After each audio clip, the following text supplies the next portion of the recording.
மானம் குறையும் இன்னு மாசு படியும் இன்னு வீணா கதை முடிஞ்சு போச்சு.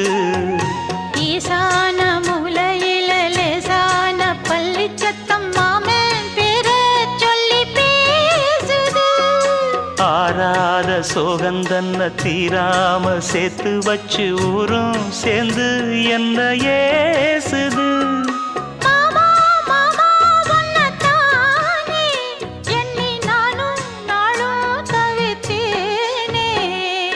கூண்டுக்குள்ள என்ன வச்சு கூடி நின்ன ஊற விட்டு கூண்டுக்குள்ள போனதென்ன கோலக்கிளியே.